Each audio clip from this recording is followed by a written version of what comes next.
ব্রজ রয়েছেন আসানসোলে। আসানসোলের কল্যাণপুর আদি দুর্গা পুজো, সেখানকার এবারের পুজো থিম হলো মৃত্তিকা। কিভাবে উদ্যোক্তারা এবারে থিম ফুটিয়ে তুলেছেন, মানুষই বা কেমন সাড়া দিচ্ছেন সেই থিমে, জানবো ব্রজর কাছ থেকে। ব্রজ,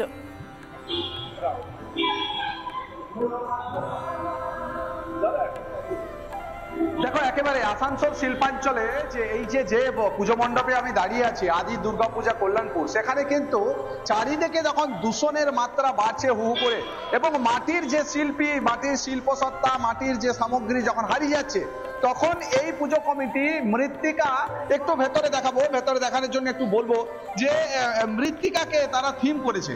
এবং দেখা যাচ্ছে যে কুমোর বাড়ি, কুমোরের মেয়ের আদলে হয়েছে প্রতিমা, অর্থাৎ কুমোর বাড়ির মেয়ে প্রতিমা এখানে। এবং এখানে কুমোর বাড়ির যে ধরনের দেওয়াল দেখো, একেবারে গোবরে লেপা দেওয়াল, কাঁচা দেওয়াল, মাটির প্রদীপ, মাটির পাত্র, বিভিন্ন সামগ্রী ব্যবহার করা হয়েছে। অর্থাৎ পুরোটাই কিন্তু দূষণহীন যে পরিস্থিতি, পরিবেশ, সে পরিবেশ তুলে ধরা হয়েছে। আমরা একটু জিজ্ঞাসা করার চেষ্টা করি এখানে পুজোদ্যোক্তা রয়েছে, যে আপনাদের এই ধরনের চিন্তা ভাবনা কেন, বা কি চিন্তা ভাবনা? আমাদের এটা 45 বছর চলছে, উদযাপন চলছে। আমরা প্রতি বছরই অভিনব বিভিন্ন চিন্তাধারা নিয়ে আসি। এবছর আমরা নিয়ে এসেছি যে প্লাস্টিক মাটিকে খেয়ে নিচ্ছে, সেটা আমরা এখানে বর্ণনা করেছি পুরো থিমটাকে।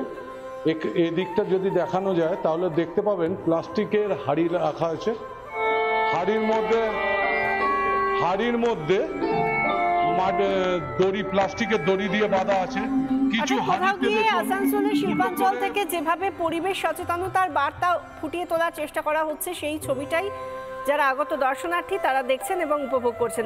রঞ্জিত, এই মুহূর্তে শিলিগুড়ি, সেখানেও তো প্রচুর মানুষের ভিড় আমরা দেখতেই পাচ্ছি। গতকাল চতুর্থী থেকেই সেখানেও মানুষজনের আনাগোনা দেখতে পাচ্ছি। আজ সকাল থেকে এখনো পর্যন্ত কি ছবি উঠে আসছে?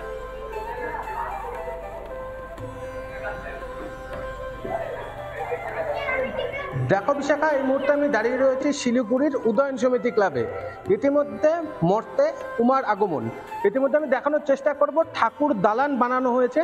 সেই ঠাকুর দালান দেখতে কিন্তু ইতিমধ্যে দর্শক সাধারণ তারা কিন্তু ভিড় জমাচ্ছেন। পাশাপাশি সেই পুরনো দিনের ঠাকুর দালান, যা বিভিন্ন সময় দেখা যেত, পুরনো আমলে সেই ঠাকুর দালানকে ফুটিয়ে তোলা হয়েছে। পাশাপাশি এখানে তুলসী মঞ্চ যেমন বানানো হয়েছে। এখানকার যারা উদ্যোক্তা রয়েছেন তাদের সাথে আমি একটু কথা বলার চেষ্টা করব যে তাদের কি ভাবনা রয়েছে এবছরের পুজোটাকে নিয়ে। আপনার নাম? সোমা বণিক। এরকম কি প্ল্যান রয়েছে এবার পুজো? এবার পুজোতে আমাদের অবিভক্ত বাংলার জমিদার বাড়ির আদলে আমাদের এবার পুজো করা হয়েছে। সবাইকে আনা হয়েছে। আগে তো গ্রাম বাংলায় খালি জমিদার বাড়িতে পুজো হতো, সেই ভাবটাকে আমাদের এই ক্লাব কর্তৃপক্ষ তুলে ধরেছে। শিলিগুড়ির ভাবনা, এখনো পর্যন্ত কত লোক আসলো পুজো দেখতে? এবারের পুজো ফুটিয়ে তুলেছেন উদ্যোক্তারা, সেই ছবি রণজিৎ আমাদের দেখাচ্ছিলেন। এবং তার পাশাপাশি একবার ব্রজর কাছে যান।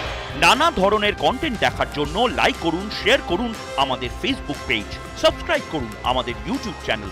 পাশাপাশি অন্যান্য ব্রেকিং নিউজের জন্য অবশ্যই চোখ রাখুন রিপাবলিক বাংলায়।